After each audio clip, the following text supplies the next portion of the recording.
So, yep. Um, Without further ado, I'd like to call the Prime Minister. Floor is yours. You here. Sorry, can you give me like a second? Cool, cool, cool, cool.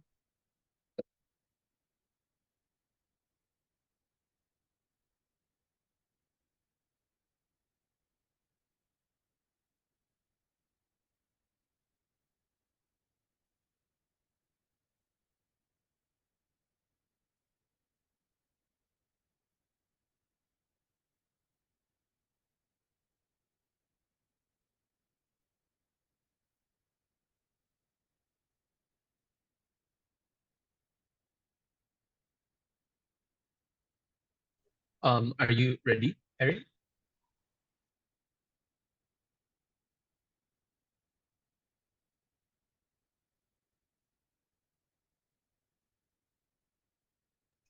Okay. Am I audible? Um, I think if you can speak a little bit closer to the microphone, that would be amazing.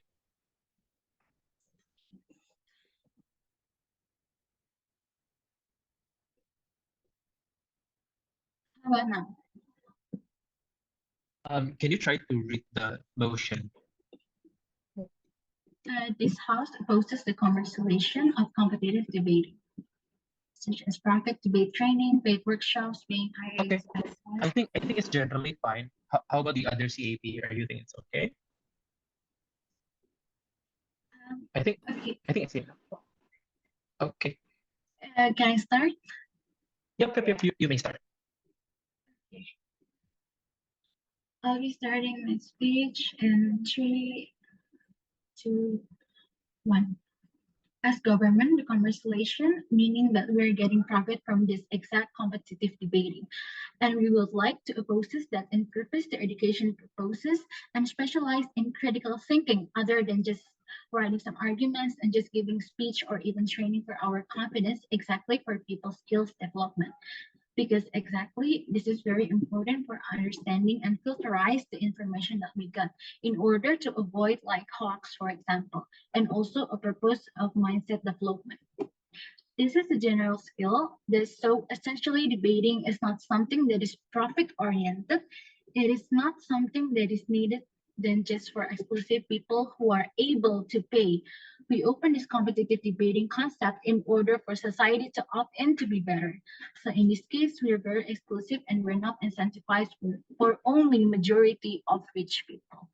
And moving on to my argument, I'll talk about it is better to access. It has better access. So the better access that people don't need to pay that up high. So people that's having like a financially problem is actually able to join this high class or high class called community such as this debating, because it is like a lot of tuition and price, which debating is not cheap in the very get-go. People are easier to learn the importance of critical thinking and learn how to deliver your arguments and speech. And this competitive debating can actually shift people to be better, especially those who live like in a rural area, for example. We are focusing on developing rather than just searching for money and profit. Very proud to propose. We could say that this good quality standard of people can be reached easier if we don't give any profit from this. And I'm gonna talk about how works exactly this profit oriented. Well, in this process of being a good debater, you need to pay for debate training, workshops, payment, and etc. etc. It can cost like millions of rupees just to be great at debating. And in order to be like that, or to teach those good debaters, like we see on YouTube, for example, or on the internet, we need like months or even years to become a great debater, right? Like it is not something just like within like one session or like two sessions, especially if you're preparing for big competitions.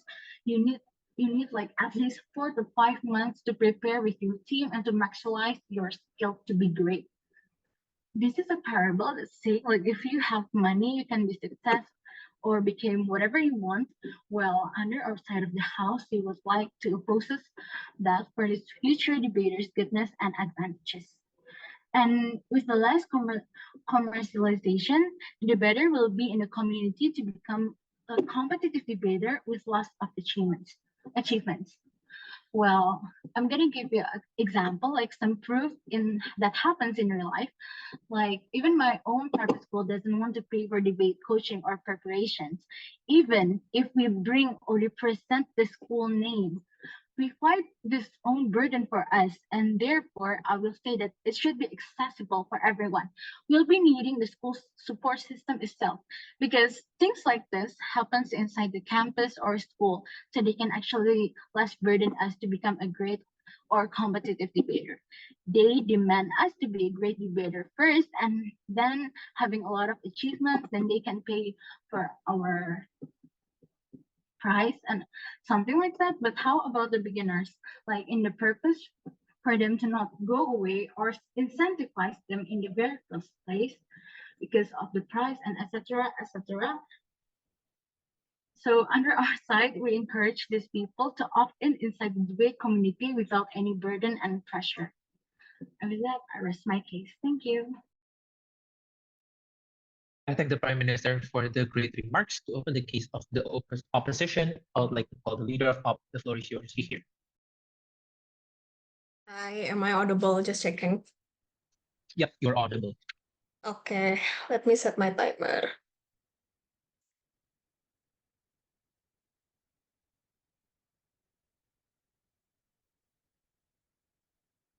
Okay. All right, starting my speech in three. Oh, sorry, wait, I didn't think that. Starting my speech in. Sorry, oh my. Okay. In opposition, we support commercialization of parliamentary debating. So because we think that this is the only exclusive way to reach a proliferation that we have right now, and we agree that it's probably imperfect, that the system of commercialization is bound for flaws, errors, perhaps, but it's better than nothing, and it's self-correcting. That's the most important thing. That means this system is what motivates these debaters, coaches, and also whoever stakeholders are involved here to always self-correct themselves and always have the incentive for them to keep on improving. So one major point of rebuttal before moving to our main case. So what government side proposes is that the problem in status quo is that schools and campuses don't want to invest on the debate teams because they have to pay the initial fee of coaches, pay for the registration fees and everything. All right, so I think it's a mismatched solution, right? Because if the problem is your schools or your campuses are not willing to pay, that means the solution for that is that either you demonstrate with your campus or your colleges with your BEM, for example, or you can start like a GoFundMe page to so you can depart to WUDC Panama, for example. So I don't think like fully opposing commercialization of debate is actually the answer here. If your schools are like if your schools are very picky and also unwilling to support you, so I think we can dismiss that. So two main arguments on our side. First is on the matter of principle. So first layer is that we believe that debate to begin with is not an entirely accessible for a free and fun type of sports that you can simply get good at it without even having to invest some level of money or to invest some level of energy without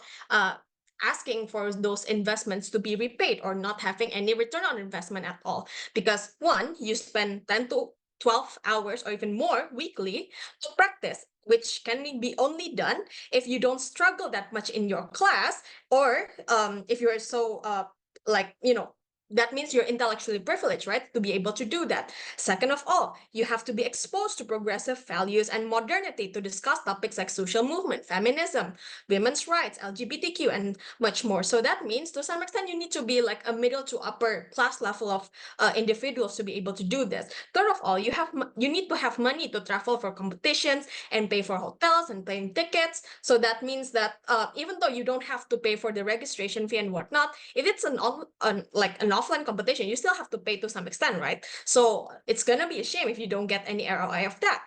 fourth of all, if you're in an AFL or ASL states where English is not your main language, to be able to at least be a 75 speaker on debating, you need to have an extremely fluent English. That means you need to be at least like a middle class at worst.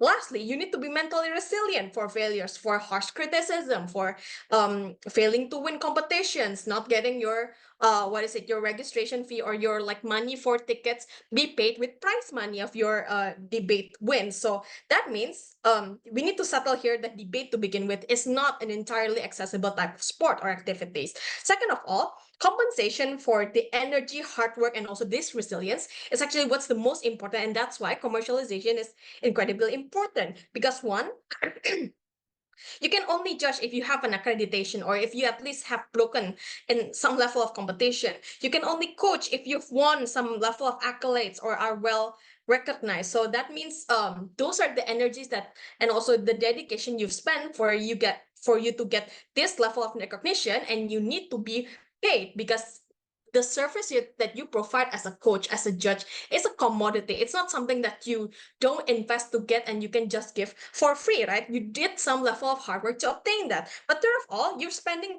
10 to 12 hours daily for judging. For example, when you're being an invited judge, being having to be so impartial and giving feedbacks. Like, these are not just energies here. This is time. This is logical or intellectual energy, as intellectual labor and also emotional labor, that therefore commercialization actually serves for you to be able to get paid for the commodity or like the type of product that you offer to the debaters, right? Which is your OAs, which is your feedbacks, which is your impartiality in judging, right? And so, yeah, that concludes my principle. So that's why commercialization actually serves as a way for you to compensate all of the investment that these debaters already provide, whether it's material or even immaterial. And exactly, commercialization is the only exclusive way to prove that. Second of all, talking about practicality. Why this is the only exclusive way to reach proliferation or at least some level of accessibility to maybe to less privileged areas or maybe like less well-off schools, for example. First of all, monetary incentives can be an additional push for people to train more so that they in the future become coaches, can get opportunities to judge and everything. And that means they can be more consistent in debating, right? Why is this important? Debating needs a very big commitment and dedication, right? As what I already mentioned before. And very easy for people how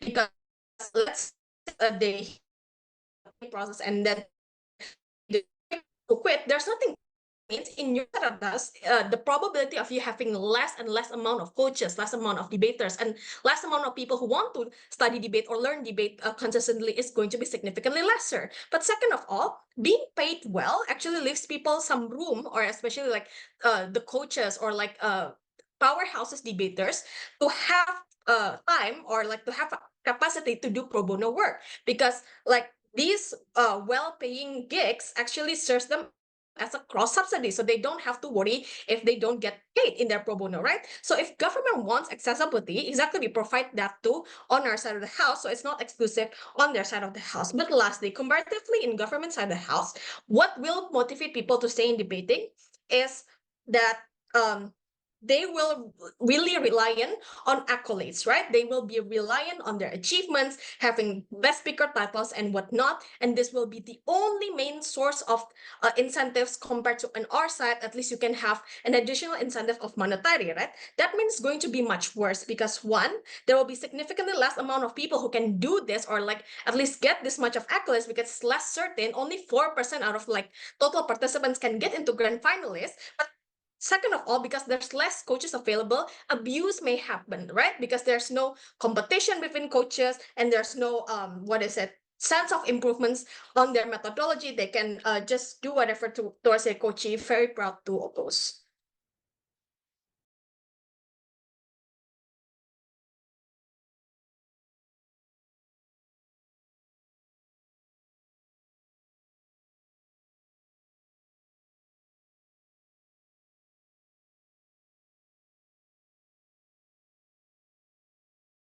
Yep. Sorry, I got kicked out. Okay, thank you very much, Leader of Opposition, for the friend remark. To continue the case of the government team, I would like to call the Deputy Prime Minister. The floor is yours. Here. Am I audible? Yep, you're audible. Okay. 1 second.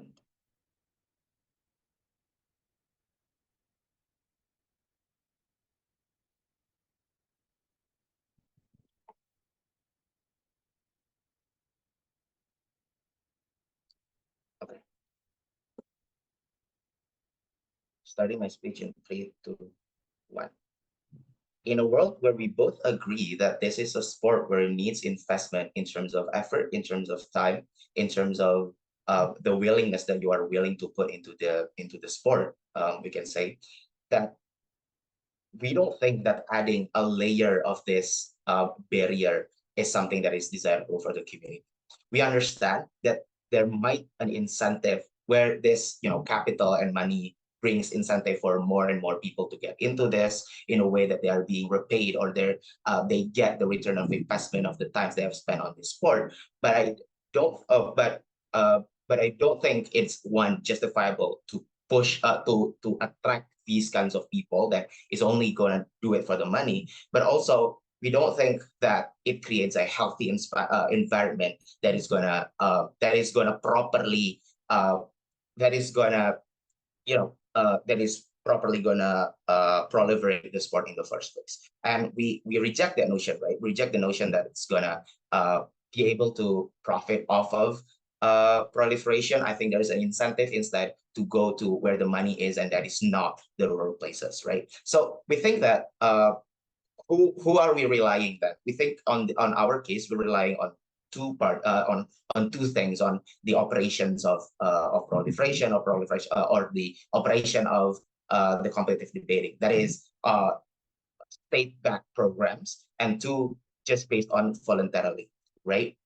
I think firstly, there needs to be an understanding that there is a reason why we should protect, I guess, if you may call it, the sanctity of debate, I guess. Now, we understand that competitive debating is a sport, and that is a skill that you need to learn. But I think the reason why people are attracted to competitive debating and then attracted to being a part of the community is much more than money, right? Like, you don't necessarily join debating because someone told you, if you judge, you have a lot of money there.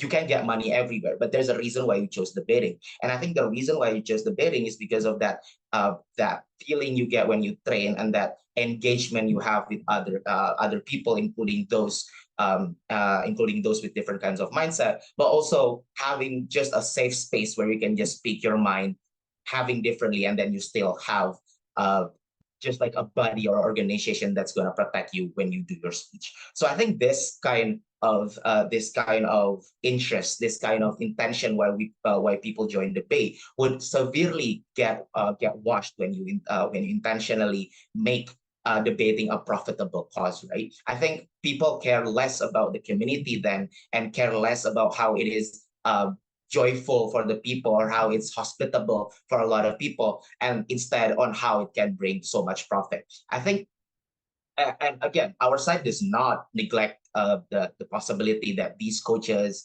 or these judges, I guess, or these participants should not get any food or payment whatsoever. But I think there needs to be an increasing interest on doing these things voluntarily, right? And doing these things in a way that they don't see it as a way to get more and more money. Now, so I think that interest overall just shift the whole interest of debating in the first place, and that means that kind of hospitability, I guess, does not necessarily be reflected in the commercialization, because that is not the point of making this commercialization. When you want commercialization, you don't necessarily stay for the community. You essentially stay for the profit, or rather, the kids or the new kids will stay for the achievements they can get when they give good money. And again, means that this community that's supposed to be inclusive and supposed to be hospitable for a lot of people, instead be something that is so much harder to reach and so much harder to get into, because of just how expensive it is, right? And when you go into a competition and the commercialization is existing, you will feel that you're so much far behind because you cannot access coaches, you cannot access I guess the banks of motions and the training regimes that the coaches can provide, and just the gap between those who already stayed and have spent so much money and those that are already coming in and those who are just starting to get into the debate just becomes so much harder because of the interest of commercialization.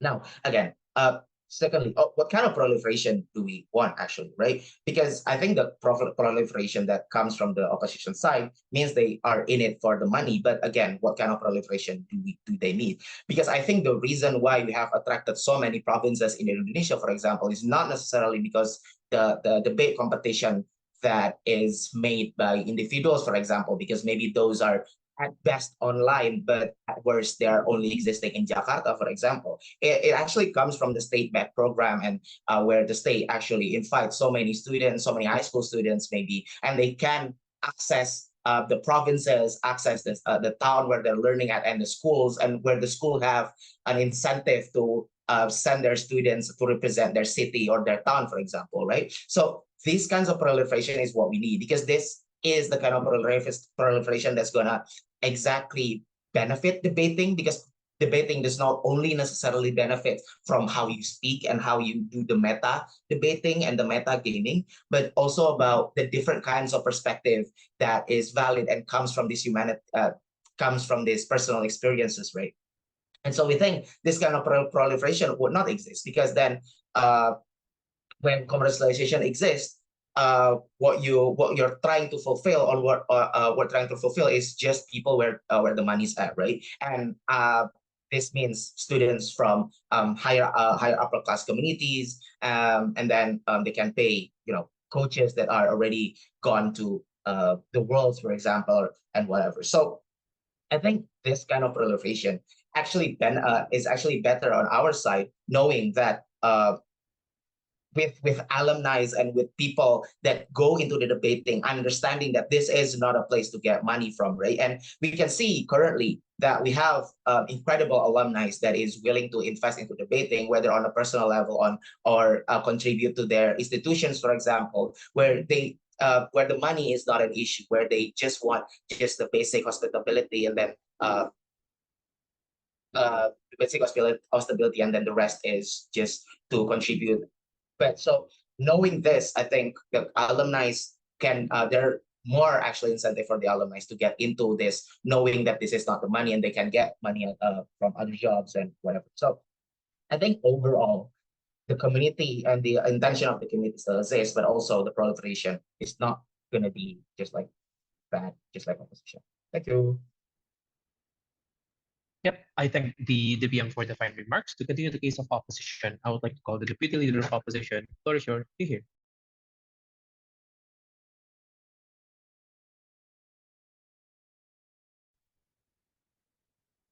I'm going to start my speech in 3, 2, 1. Ladies and gentlemen, debating is not a very accessible sport, right? It is very expensive and it is impossible to rely on charity or pro bono coaches, right? Especially because most of the coaches are a uni student who already have many work of assignment from that university, right? Or even an alumni is much likely going to be busy with their work, right? We couldn't just ask these people to exchange their very precious time to keep teaching for free, especially if it's mean as a loss of money for them, right? Opposition believe that commercialization of competitive debate is a fair way to get a quality content from coaches and debaters, right? And there is two rebuttals I'm going to give to the government. Firstly, they stated that this is going to increase the layer of barrier, right? We believe that the barrier will always be there, especially because there is no alternative for debaters to offer this sport except for winning the competition, right?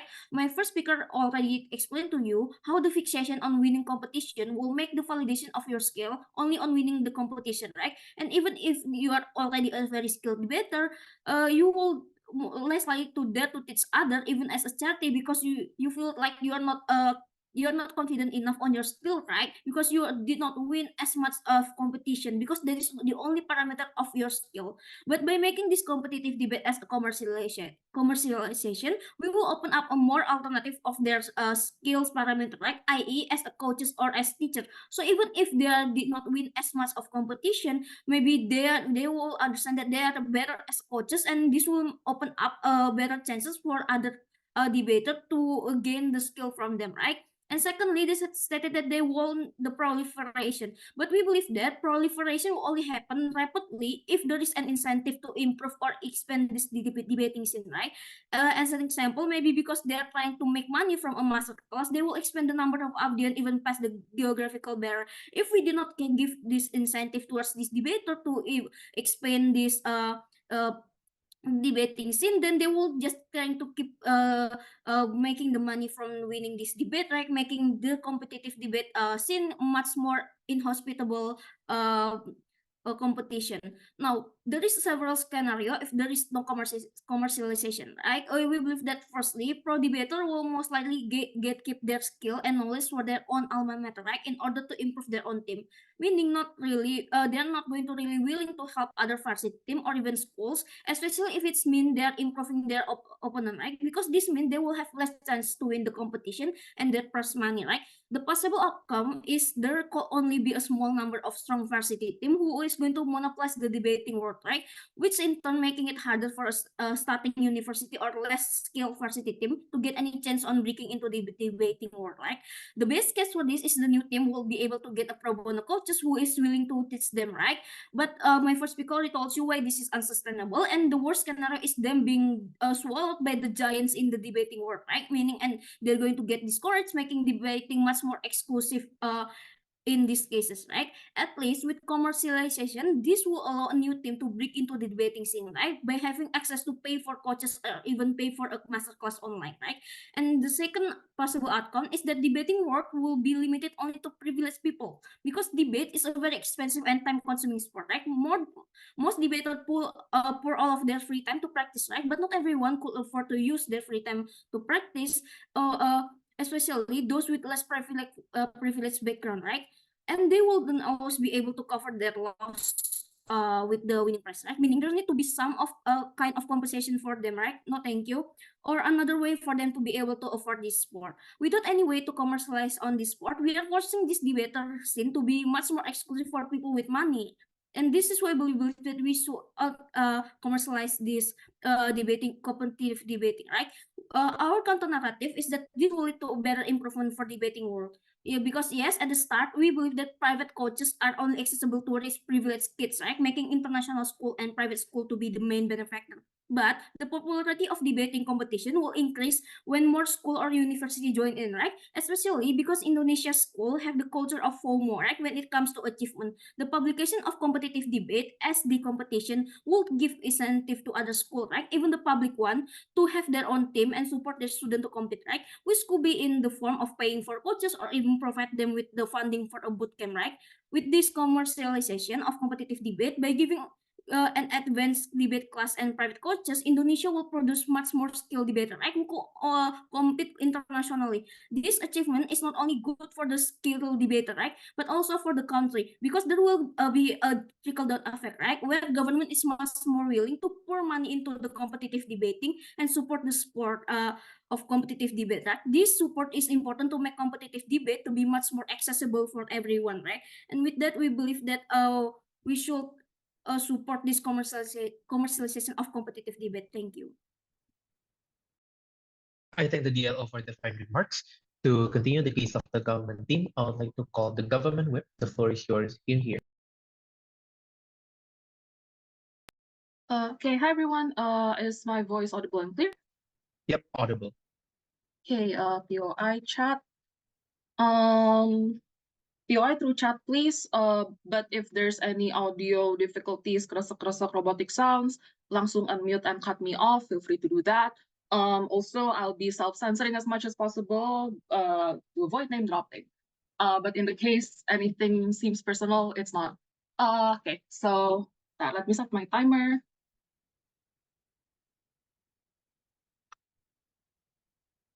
Enggak gitu, Reinhardt.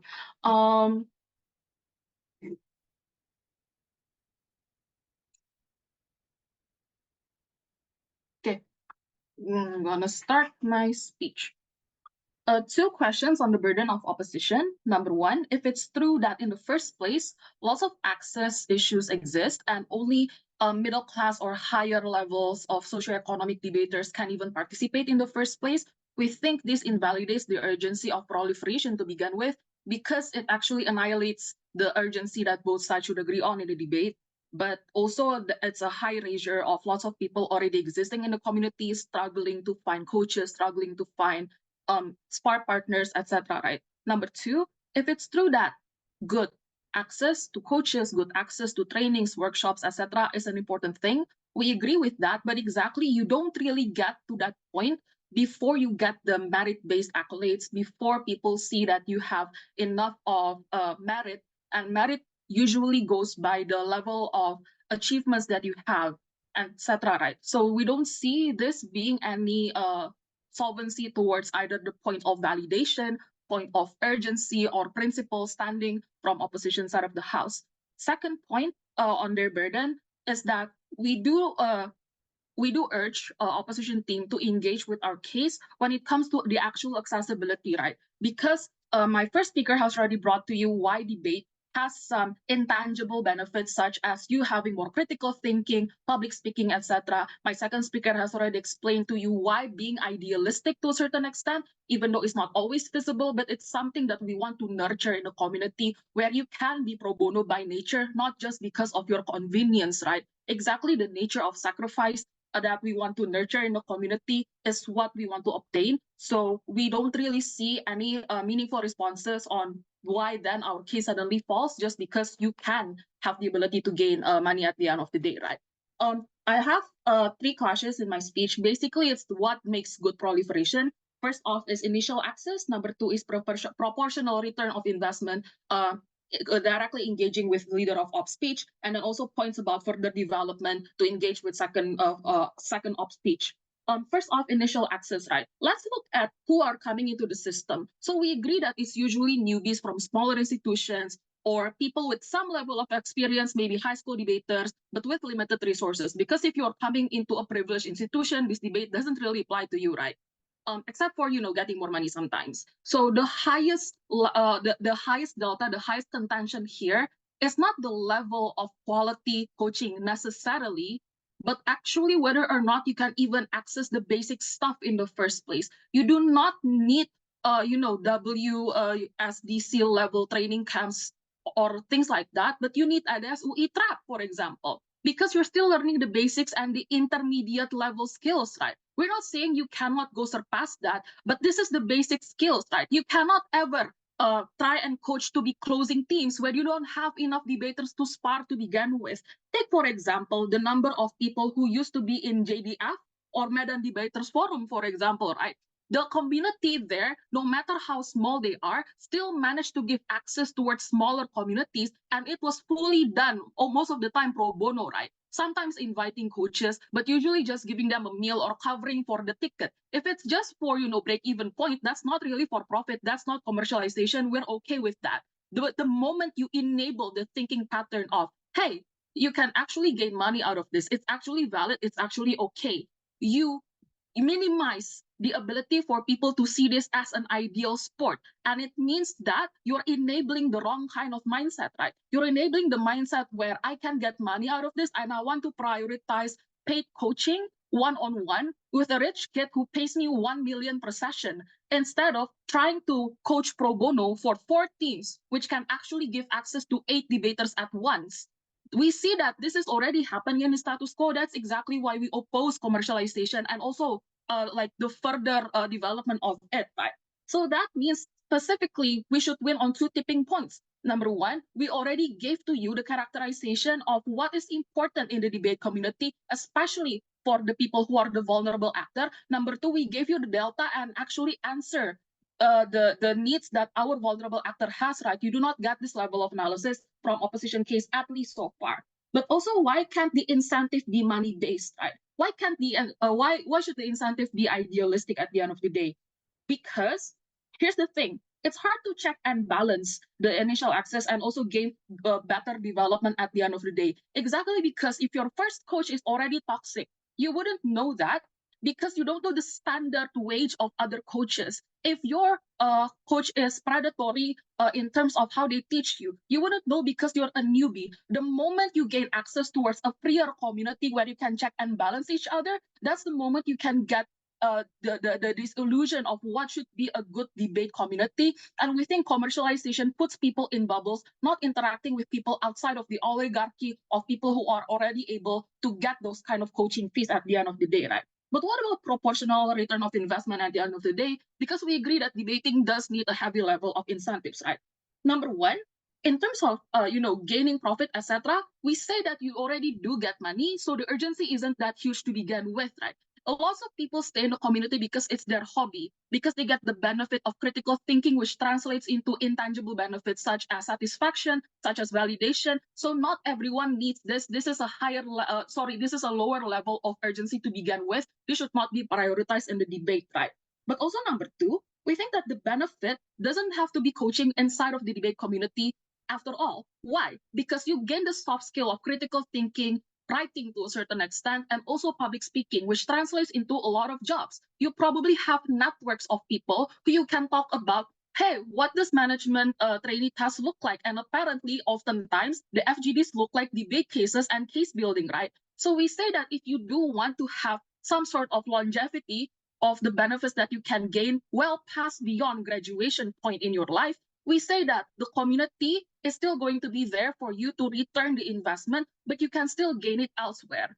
Sure, I myself am employed as a debate coach, but in the sense that suddenly I cannot commercialize debate anymore and I do not gain wage for it, I know it doesn't take long for me to freelance somewhere else, and debating has equipped me with that kind of skill set, right? So what have I proven to you at the end of the day in my particular speech? I've proven to you that number one, the urgency of burden of proof from opposition has never been explained to the point where it does provide a solution that is enough at the end of the day. But number two, reframing that our urgencies, which are still standing, should take priority in the debate. That's why we are very proud to propose.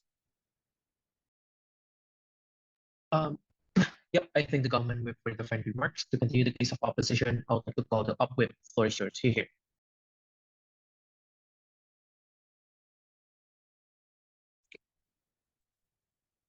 My pronouns are he, him. If you have any POIs, just unmute because I minimize my Zoom, so yeah. I will not be taking any chats, any POIs from chats. Without further ado, I'll start my speech in 3, 2, and 1. I think the main point in this debate is regarding which side is able to manifest a debating community that's much more efficient in their task of assisting debaters. Let me tell you from first that the solution is not by cutting out any financial motives, and the weighing in this debate is which side increases the incentive for debaters to give back to the community. You don't make people who could essentially spend their weekend or office hour teaching or educating by giving them good favors. You do so by correctly compensating them for the fee they deserve.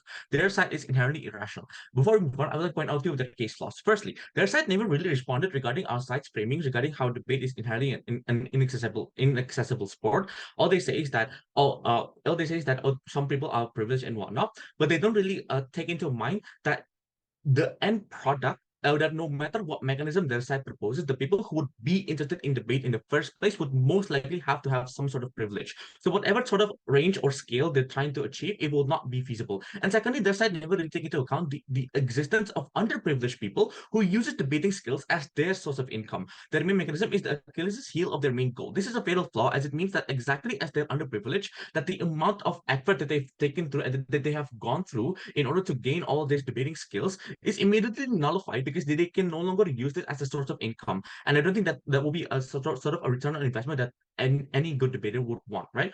That case is basically saying that an increase in the debated quantity is much better than the quality of the coaches that will be teaching them and trickling down the skills towards them, right? There are two important questions in debate. Firstly, regarding the accessibility of new debaters, and secondly, regarding the sanctity or regarding the idealism in the debating community itself.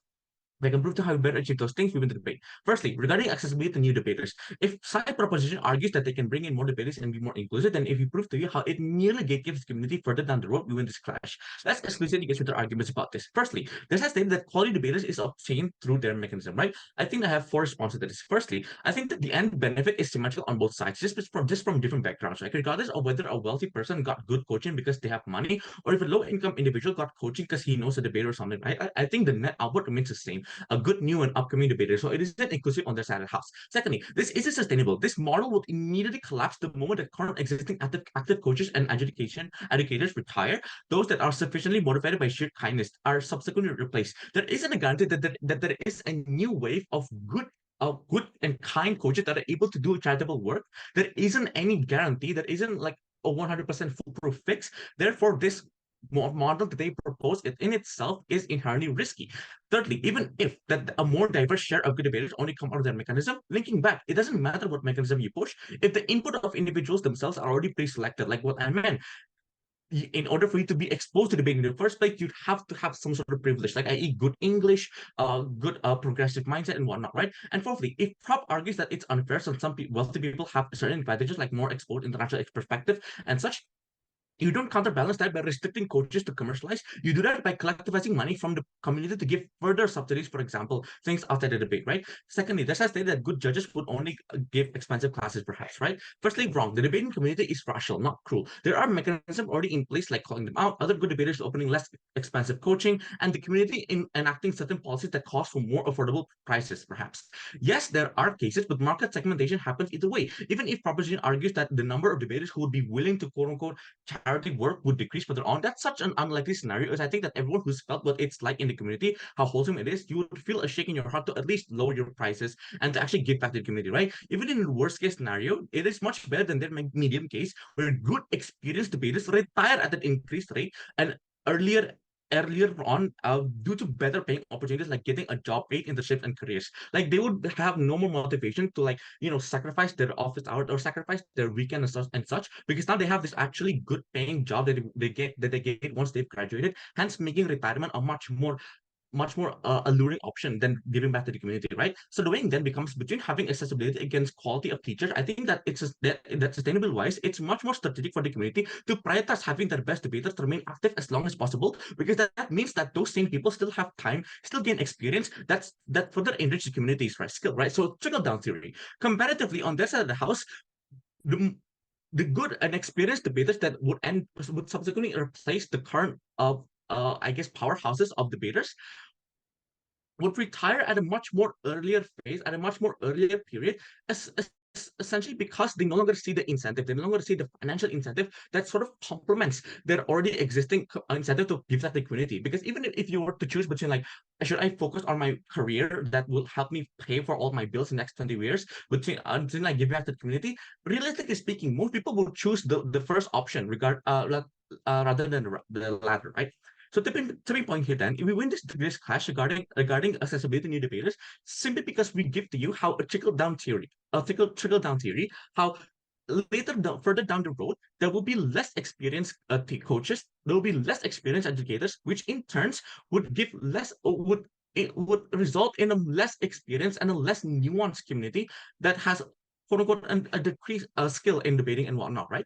Moving on to the second class regarding incentives to reciprocate the community, right? Let's immediately explain with their arguments about this. Firstly, they said that inviting people who just do it for the money is bad, right? I have five main responses to this. Firstly, exactly because the debating community appreciates its members, exactly because people care for the community and its members, it's only fair that those who keep it alive and contributing to it should get their fair share. It's not like we're paying them because they're greedy and whatnot. We are paying them because they have contributed and they have done their service towards the community. We feel that it is the bare minimum for us to at least compensate what they have done to the community, right? And secondly, regarding initial access that the speaker brought up, I think that it isn't necessarily true to the extent that they say, like it isn't on the worst case scenario like that.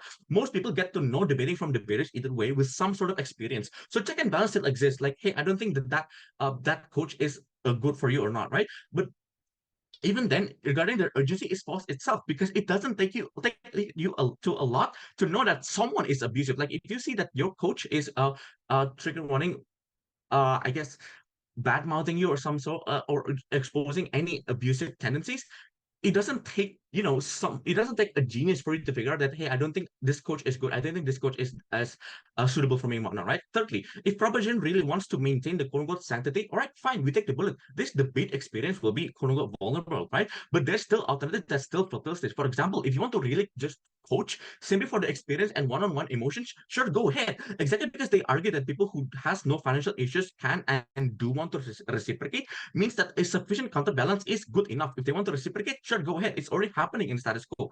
In fact, whilst at it, I asked you how are you going to help those who only financial assets are through debating itself. What ends up happening on the side of the house is that those who are less privileged are unable to use their debating skills and commercialize them for their well-being. For all those reasons, please oppose the motion.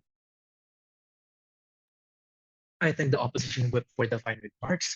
And then to conclude the speech of the case of opposition, I would like to call the opposition to reply. The floor is yours. Here he is. Okay, am I audible?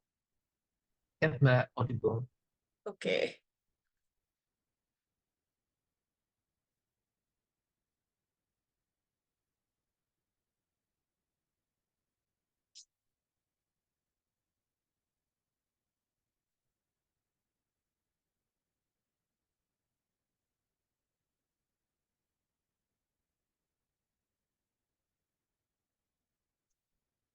All right. Sorry, my speech in 3, 2, 1. I don't think government's principles and idealism means anything if it helps nobody and it's not realistically applicable to at least a vast majority of situations or scenarios. I think on their side they will only their world only have pools of debaters who are very idealistic, very, very Puritan, and also to some extent have very have a lot of leisure time to keep coaching people or being invited as judges without even expecting some pay towards their labor and also towards their emotional and also intellectual labor. This is a world that we entirely oppose. So I'm going to talk about government's idealism and also what are the expenses of it and why exactly in our side of the house these these harms are not only well mitigated, we actually provide a much better collaboration and at least a better enjoyment of debating in our side of the house. So I think the benefit in government side, as they argued, is that, well, at least there are non-tangible benefit that people can still get from debating, and that's the values that we want to instill. But we already told you, right, that if the benefits are like being critical and having good public speaking, and thus it's transferable to FGD, having some networks, we have that too, plus you're getting paid for that, right? But furthermore, I think benefits of these transferable skills are to some extent situational compared to our benefit that is much more certain, right? Because you coach or you judge, you get paid 1 day later, you can either buy McDonald's or just save some money. No hustle and also less time consumed. And oh, you can still have that FGD skills too. On their side of the house, maybe these skills can be acquired, but you can only use that like what, in 2-3 years, number one. But number two, it's not necessarily true that your future employer or like in your next user interview, those skills will be guaranteedly used, or like you or like maybe it's not also a guarantee if the debaters that you network with also wants to go into the same industry as you are. So like I don't think like government's benefit is more suitable, or like I think at best it's very situational and also very, very segmented. Comparatively to our side of the house, our benefit of proliferations, more market segmentations, and also more certain, more push for people to at least stay debating for at least a longer period of time rather than quitting halfway because they cannot handle the dedication and pressure and not getting like some level of reward or like compensation for it. At least these are more certain on our side of the house. But second of all, in their side, for someone who want to keep debating and being a contributive member of debating community, they'll have to win triple classics to be. They have to be a level of Boseo intelligence and also a very debate geek, because that's the only level where you can be so passionate about debate. You don't care if you're getting paid or not, because it's simply your hobby. It's simply what makes you feel treat and also what makes you like refresh, right? I think this is only applicable to like what 5% of the entire debater. Most of us just compete for the sake of competing and for the sake of getting some at least some compensation for it. In our side of the house, comparatively, you can still be a mid bracket debater and still get 75K per round salary as in a regional competition. So let me ask you to judges whose side actually gives people's longevity of contribution in debates better. I think that government's side of the house regresses the community's progress from having ranges of coach rate to just that have like multiple types of talents, multiple types of coaching methods, and also multiple type of rate that can be adjusted to individuals' capacity to pay, to just having 2 to 3 people who truly want to coach and judge for free. So we ensure longevity, number one, but number two, we also ensure options for these students, high school debaters, newbies who have ranges of coaches whose methods of training or maybe whose language and also whose motivations are more suitable on their side of the house. So vote for commercialization. Yeah, very part opposed. I think the upper point for the fine speech and to end the debate once and for all, I would like to call the government reply. The floor is yours. Here. Am I audible? Yep, you're audible, loud and clear. Right. Um, Starting my speech in 3, 2, 1. I think this debate talks about incentive, right? And whether or not the incentive actually drive the community and the development of the sport to the like a desirable situation. I think overall, what opposition is very concerned of or on that people are being I guess underpaid and that this labor that they do voluntarily might not be very incentivizing for a lot of people, and that will boost that inclusivity, right? But I question this likelihood, knowing that the world where the opposition exists, where you are supporting commercialization, where you're supporting the idea that if you become better, you can ask for more money, and then you can target more people, and that you can have a coaching clinic or whatever, right? We think in that world, the incentive is less about that proliferation and more about how you can get more money. So I think that the two question or the two measure, I think that the two themes in this debate trying to compare this debate is the quality of the debating and effort of that inclusivity, right?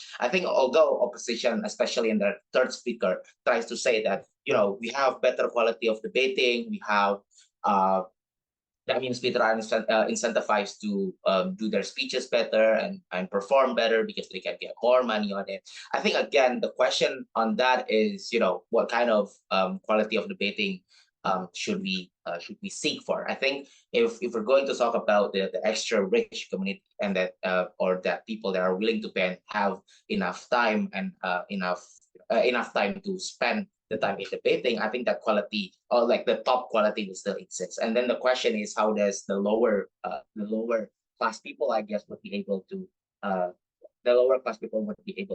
access that, right? We think in the we already explained to you in the world of position, instead of like understanding that the government can support this and that the government can reach more places, instead in the opposition world, what they see is debating as a very, very like profit oriented community, and that when you try to reach or get into the community, you need to spend your money, right? And then this again raises the question on how effective it is to actually commercialize this and make people want to coach and whatever, right? So I think that quality of debating in the first place, or that also on the case of quality of debating, we don't think that it's necessarily we need people that again, like winning worlds, for example, that needs to coach. I think there are nuances and there are spirits where these smaller communities and the tighter communities can actually support each other and have a solid foundation on having just like an open and inclusive community. But again, this is less a case where you see debating as somewhere that you can work on instead of something where something that you can hang out around. Because in a way, if you see commercialization, you won't hang around because money.